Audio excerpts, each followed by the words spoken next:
አንድ ሰራተኛ የቀን ሰራተኞችን ይቀጥርና ከጠዋት እስከ ከሰዓት ድረስ የሚሰራልኝ ማን ነው ብሎ ይጠይቃል። ከጠዋት ሰራተኛ ይቀጥራል። በደንብ አስተውል።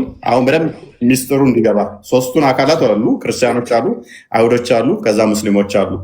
አንድ ስራ የሚቀጥር ሰው ከጠዋት እስከ ከሰዓት የሚሰራልኝ ፎር ዋን ቂራት፣ በአንድ ቂራት የሚሰራልኝ ብሎ ይጠይቃል። ሰራተኛ ሊቀጥር ማለት ነው። ያ the Jew accepted and carried out the work። ከዛ አይሁዶ የተቀበሉና ተገበሩት አለ። አልተገበሩም አላለም። በደንብ አስተውል። ተገበሩት ማ አይሁዶች። he then asked who will work for me from midday up to the asr prayer for one qirat። ከሰዓት ደግሞ እስከ አስር ስንት ሰዓት ላይ ነው? ወደ 9 ሰዓት ነው። 10 ሰዓት 10 ሰዓት አካባቢ ሙስሊ 45 10 ሰዓት አካባቢ። አሁንም እንደገና ወጣና አይሁዶቹ እንግዲህ ከጠዋት ነው የጀመሩት እስከ ከሰዓት ነው።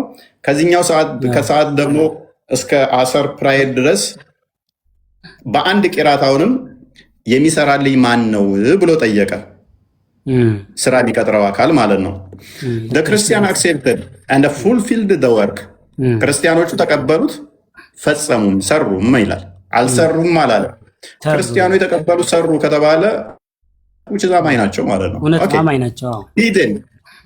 he then said who will work for me from the asr till sunset for two ቂራት። ከአሁን ደግሞ ምን አለ እንደገና ከአሰር ፕራየር እስከ ፀሐይ እስክጠልቅ ድረስ በሁለት ቂራት ሊሰራልኝ የሚችል ማን ነው ብሎ ጠየቀ። you አንተ ሙስሊምስ have accepted the offer። ከዛ እናንተ ሙስሊሞች ጥያቄውን ተቀብላችኋል። ምን አደረጋችሁ? ተቀበላችሁ። the Jew and the Christians got angry and said why should we work more and get lesser wage። ከዛ ምን አሉ? ክርስቲያንና አይሁዶቹ እኛ ይበልጥ ሰርተን ለምንድን ነው ትንሽ የሚከፈለን ብለው ተናደዱ። ለምን? ክርስቲያኖች አይሁዶቹ ከመጀመሪያ ጀምሮ እየሰሩ ነው። ክርስቲያኖቹ ከዛ በኋላ እየሰሩ ነው። ሙስሊሞቹ መጨረሻ መጥተው ግን ሁለት ቂራት ተሸለሙ፣ ሁለት ተሸለሙ ማለት ነው። በዚህም ተናደዱ። እንዴት ነው የተባለው? አላህ said have I withheld part of your right። ምንድን ነው ያስቀረውባችሁ? መፍታችሁን አለ የከለከልኳችሁ የነፈቅኳችሁ አለ አላቸው። they replied in the negative። እነሱም አይ አሉ። ስለዚህ የጠየከንን በተስማማ ነው ሰጥተህናል ነው። በአንድ ቂራት ሰሩልኝ ብሏቸዋል። በአንድ ቂራት ሰሩ። አንድ ቂራት እነኛ በአንዳንድ ቂራት ሰርተዋል። ሙስሊሞች ደግሞ ሁለተኛ ቂራት። he said this my blessing I bestow upon whomever I wish። የራሴ የምፈልገው ሰው ላይ በረከቴን ላደርግ መፍትሄ አይደለም የሚል አይነት ነገር እንትን አላቸው ማለት ነው። ስለዚህ አሁን ከዚህ እንደምንረዳው ከዚህ መረጃ እንደምንረዳው ይሄም ክፍል አንደኛ የተኮረጀ ነው። ሐሳቡ የተኮረጀ ነው። ክርስቶስ የተናገረውን የተኮረጀ ነው። ሁለተኛ ደግሞ ያኛውም የጌታ ቃል እንደሆነ ልየው እስካሳየኝ እስኪ። ሁለተኛ ግን ምንድነው እሱ ዋና ፖይንታችን። ሁለተኛው ክርስቲያኖቹ ተቀባይነት እንዳላቸው፣ አይሁዶቹም ተቀባይነት እንዳላቸው፣ ሙስሊሞች መጨረሻ የመጡ እንደሆኑ ይሄ ክፍል ግልጽ አድርጎ ያስቀምጠዋል። ምሳሌው ማለት ነው። ማቴዎስ ወንጌል ላይ ይሄም የሚገኝ ነው። ማቴዎስ ወንጌል ስንት ላይ ይገኛል? ማቴዎስ ወንጌል ምዕራፍ 20 ላይ ይገኛል ማለት ነው። ይሄም ክፍል ኩረጃ ነው።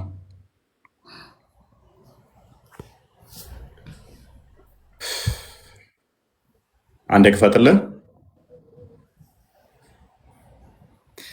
መንግስተ ሰማያት ክርስቶስ እንግዲህ አፌን በምሳሌ እፈታለሁ ብሎ በተለያየ ቦታ ላይ በምሳሌ ይናገራል። መንግስተ ሰማያት ትንሽ ወደ መሀል አድርግልኝ። ለወይኑ አታክልት ሰራተኞችን ሊቀጥር ማልዶ የወጣ ባለቤት ሰውን ትመስላለችና መንግስተ ሰማያት ሰራተኞችንም በቀን 1 ዲናር ተስማምቶ ወደ ወይኑ አታክልት ሰደዳቸው። በስንት ዲናር? በ1 ዲናር። እዛ ላይ በአንድ ቂራት እንዳለው ማለት ነው። 1 ቂራት ብሎ እንትን አለ። 1 ዲናር ተመሳሳይ ነው። ያው መገበያ እነዚያንም እናንተ ደግሞ ወደ እኔ አታክልት ሂዱ ከፍ አድርግልኝ ትንሽ የሚገባውንም እሰጣችኋለሁ አላቸው። እነርሱም ሄዱ። ደግሞም በ6 ሰዓት ከፍ አድርግልኝ በ6 ሰዓት በ9 ሰዓት ወጥቶ እንዲሁ አደረገ። በ11ኛውም ሰዓት ወጥቶ ሌሎችን ቆመው አገኘና ስራ ፈታችሁ ቀኑን ሁሉ በዚህ ስለምን ትቆማላችሁ አላቸው። የሚቀጥረን ስላጣን ነው አሉት። እርሱም እናንተ ደግሞ ወደ እኔ አታክልት ሂዱ የሚገባውንም ትቀበላላችሁ አላቸው። በመሸም ጊዜ የወይኑ አታክልት ጌታ አዛዡን ሰራተኞቹን ጠራና በኋለኞች ጀምሮ እስከ ፊተኞች ድረስ ደሞዝ ስጣቸው አለ። በ11ኛው ሰዓትም የገቡ መጥተው እያንዳንዳቸው አንዳንድ ዲናር ተቀበሉ። ፊተኞችን በመጡ ጊዜ አብዝተው የሚቀበሉ መስሏቸው ነበር። ልክ አይሁዶችና ክርስቲያኖች ብዙ ሰርተን ለምንድነው ትንሽ የተከፈለ እንዳሉ ማለት ነው። ተቀበሉ። እነዚህ እያንዳንዳቸው አንዳንድ ዲናር ተቀብለው እነዚህ ኋለኞች 1 ሰዓት ሰሩ። ልክ ምክንያቱም ከ10 ሰዓት ምናምን በኋላ ነው አይደል አሰር የእናንተ ከዛ ፀሐይ እስከምትጠልቅ 1 ሰዓት ከምናምን አለ የሰሩት ማለት ነው። ተቀበሉ። እነዚህ ኋለኞች 1 ሰዓት ሰሩ። ቀኑንም ድካምና ትኩሳት ከእኛ ጋር አስተካከልካቸው ብለው በባለቤቱ ላይ አንጎራጎሩ። እርሱ ግን መልሶ ከእነርሱ ለአንዱ እንዲህ አለው፣ ወዳጄ ሆይ አልበደለኸውም፣ በ1 ዲናር አልተስማማኸኝምን? ድርሻህን ውሰድና ሂድ። እኔ ለዚህ ለኋለኛው አንድ እንደ አንተ ልሰጠው እወዳለሁ። በገንዘብ የወደደሁትን አደርግ ዘንድ መብት የለኝምን? ወይስ እኔ መልካም ስሆን ስለሆነው ዓይንህ ምቀኛ ናት? እንዲሁ ኋለኞች ፊተኞች፣ ፊተኞች ኋለኞች ይሆናሉ። የተጠሩ ብዙዎች፣ የተመረጡ ግን ጥቂቶች ናቸውና። አልከፈላቸውማ። ልብ ይለዋል። ልዩነቱ ስራቸው ብቻ ሀሳቡ ግን ይመሳሰላል። ሀሳቡ አንድ ነው። ኤግዛምፕሉ አንድ ነው። ፊተኞች ኋለኞች ይሆናሉ የሚለውን ወሰደና ሙሐመድ ምን አደረገ? መጽሐፉ የተሰጣቸው ክርስቲያንና ይሁዶች ናቸው፣ እነሱ ፊተኞች ናቸው። እኛ ደግሞ ምንድነን አለ? ከኋላ የመጣነን ግን በቂያማ ቀን ከፊት እንሆናለን። በሌላ ሀዲስ ላይም ስላለች ነው። እችን ሀሳብ ወሰደና ክርስቲያንና ይሁዶች፣ አይሁዶች ቅድሚያ፣ ከዛ ክርስቲያኖች፣ እኛ መጨረሻንን የመጣ ነው፣ ግን ፊተኛ እንሆናለን በቂያማ ቀንም።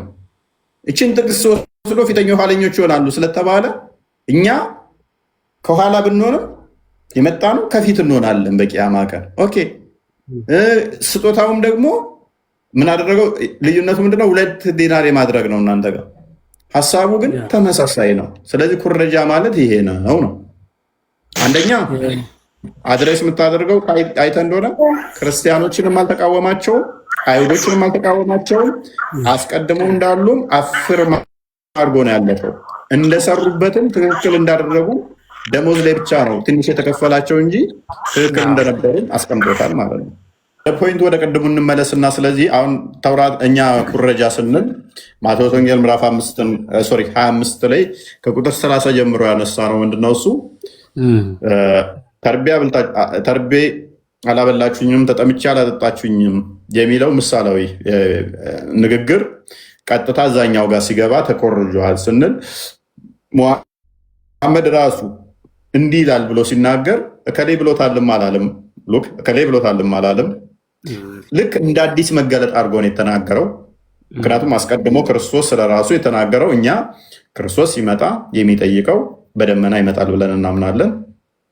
በደመና እርሱ ሲመጣ ያው እናንተም እንደዛ ታምናላችሁ። ሱራ አልበቀራ ላይ 210 ላይ አላህ ፊ ዙለል ሚነል ገማም። ስለዚህ ከመላእክቱ ጋር ክርስቶስ እንደሚመጣ ነገረን። ከዛም ደግሞ ሲመጣ ደግሞ ይህንን እንደሚጠይቅ ነገረን። አንደኛ ከደመና ጋር የሚመጣው ክርስቶስ ራሱ እንደሆነ ነግሮን ቁርአን ወሰደና ደግሞ አላህ ነው ከደመና የሚመጣው አለ። ሲመጣ ደግሞ ተርቤ አብልታችሁኛል፣ ተጠምቼ አጠጣችሁኛል፣ ተርቤ አላበላችሁኝም፣ ተጠምቼ አላጠጣችሁኝም ብሎ እንደሚጠይቅ ነገረን። ይህንን ደግሞ ሀዲሱ ላይ ሀዲስ ኩርሲ 1840 ላይ ወይንም ደግሞ አሁን ቅድም የከፈትነው ሀዲስ ላይ ሳይ ሙስሊም ላይ የማለ አላህ የሚለው አለ። ይሄ ነገር ግን ኩረጃ አይሆንም እኮ እፎይ። ለምን አይሆንም? እንዴት በለኝ። እንዴት መሰለህ አሁን ይሄ ስለ ትልቅ ዑለማይቲ ስለ አንድ ፈጣሪ ነው የሚያወራውና አሁን ይሄ ኮራጅ ነው አልኮራጅ ነው የሚለው የሚወስነው ምንድነው? የመጽሐፍቱ ጥንካሬ ነው የሚሆነው። ኢፍ መጽሐፍ ቅዱስ ጥሩ መጽሐፍ ቅዱስ አሁን የያዛችሁት እጃችሁ ላይ ያለው መጽሐፍ ጥሩ ትክክለኛ መጽሐፍ ቅዱስ ከሆነ ፊት ሀዝኖ ክሌም የሆነ ክሌም የማታረግበት እጅ የማታነሳበት አይነት ልብ የሚያስነፋ መጽሐፍ ቅዱስ ቢሆን ዩካን ሰይ ዛት ይሄኛው ከዚህኛው ወስዶ ነው ትላለህ። ቁርአን ደግሞ እንደምንለው ደግሞ ምንም ያልተበራረዘ ጠንካራ ኪታብ ነው ብለን ካሰብን ጌታ አንድ ነው እንጂ ሁለት አይደለምና ወይም ሶስት አይደለምና፣ ስለዚህ ምንድነው የምናደርገው ማለት ነው የቁርአኑና የመጽሐፍ ቅዱሱ ጥንካሬ ይወስነዋል ማለት ነው። ሌላውና ዋናው አሁን እኮ ወደ ማስማማት ልትመጣ ነው አንተ። እንደዛ ሲሆን እዚህ ጋር ሲመጣብህ ሲመሳሰል አይ ይሄም ከአላህ ነው የወረደው ብለህ ልትል ነው። ልልህ ሳይሆን በእርግጠኝነት ተውራትም ከአላህ ነው፣ ኢንጂልም ከአላህ ነው። አይ ኢንጂል በኢብራይስጥ የወረደው ኢንጂል ማለት ነው፣ በአማርኛ የተተረጎመው ሳይሆን በኢብራይስጥ በሂብሩ የወረደው ኢንጂል ማለት ነው። ከአላህ የተወረደ የአላህ ቃል ነው፣ ልክ እንደ ቁርአን ማለት ነው። ምንም ልዩነት የላቸውም። አሁን ችግሩ ምንድነው? አሁን ችግሩ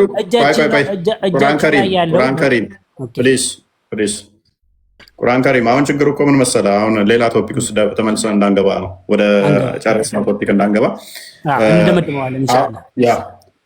ክርስቶስ ስለራሱ ነው የተናገረው። በስጋ የሚመጣው እርሱ፣ የሚታየው እርሱ፣ ከመላእክቱ ጋር የሚመጣው እርሱ፣ ተርቤ አላበላችሁኝም፣ ተጠምቼ አላጠጣችሁኝም፣ ተናጋሪው ክርስቶስ ነው እያልን ያለ ነው። አሌስ አላህ የተባለው በሐዲሱ ላይ የተጠቀሰው አላህ ማን መሆን አለበት? ኢየሱስ መሆን አለበት። እሺ ተናጋሪው ማለት ክርስቶስ ነው ይሄንን የተናገረው ካልከኝ መጽሐፍ ቅዱስ የክርስቶስ ቃል ነው ወይስ የደቀ መዛሙርቶች ቃል ነው? ምን ማለት ነው? ማለት መጽሐፍ ቅዱስ የምትለው አሁን ሙሉ በሙሉ አሁን ቁርአን ሙሉ በሙሉ የአላህ ቃል ነው። የማንም ነገር የተጨማመረበት ነገር የለም። አሁን መጽሐፍ ቅዱስስ ሙሉ በሙሉ የኢየሱስ ክርስቶስ ቃል ብቻ።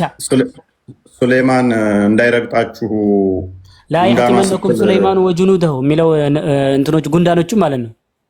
እሺ እሱ የማን ቃል ነው? የአላህ ቃል ነው። ኦኬ አላህ ጉንዳን ነው እንዴ? እንዴት ይሄዳል? አሁን ይሄ ሎጂክ ያስኬዳል?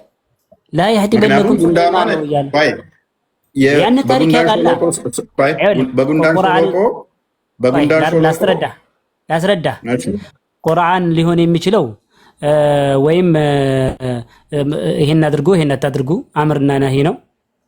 ወይም ደግሞ ስለ አላህ እኔ ሌላው ደግሞ ዋነኛው ምንድነው ስለ አለፉት ህዝቦች ታሪክ ነው። ስለዚህ ይሄኛውም ስለ አንድ ስለ ነብዩ ሱለይማን አለይሂ ሰላም በእሳቸው ላይ ሰላም ይውረድና ስለተደረገ ስለተከሰተ ታሪክ እያወራ ነው። ስለ ሙሳ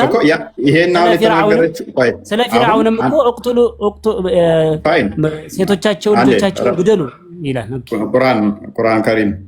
መርሐባ በጉንዳን ሾሎቆም በመጡ ጊዜ አንዲት ጉንዳን በደንብ አስብ፣ አንዲት ጉንዳን እናንተ ጉንዳኖች ሆይ ወደ መኖሪያችሁ ግቡ ብላ የተናገረ ያለው ወደ መኖሪያችሁ ግቡ። ይሄ ንግግር ያላ ንግግር አለች ጉንዳን። አሁን ያችን ጉንዳን ማን ይሰማታል? በአላህ ከንግግሩም እኮ ይሄንን የተናገረችው አላህ ነው ወይንስ እሷ ነች የተናገረችው? አላህ ተናገረች ብሎ እየነገረህ ነው። ምክንያቱም ይሄ እንደው ይሄ ቁርአን እንደው ይሄ ንግግር እንደው የአላህ ለምን በጣም እሺ ተስማማው። ከንግግሯም በደንብ አስብ። ከንግግሯም እየሳቀ ጥርሱን ፈገግ አደረገ። ንግግሩ የማን ነው? ሱለይማን። ንግግሩ የማን ነው? የአላህ ነው። አላህ አንቺ ይባላል እንዴ? ንግግሯ ከተባለ ሴት ጾታ ነው እኮ ንግግሯ ማለት የእንትኗ ማለት የጉንዳኗ ንግግር ከጉንዳኗ ንግግር የተነሳ ነብዩ ሱለይማን ፈገግ አሉ ብሎ እንትን እያወረደ እኮ ነው። ይሄ እኮ ከላይ ያለው ንግግር ስለዚህ የአላህ ሳይሆን የጉንዳን ነው ማለት ነው።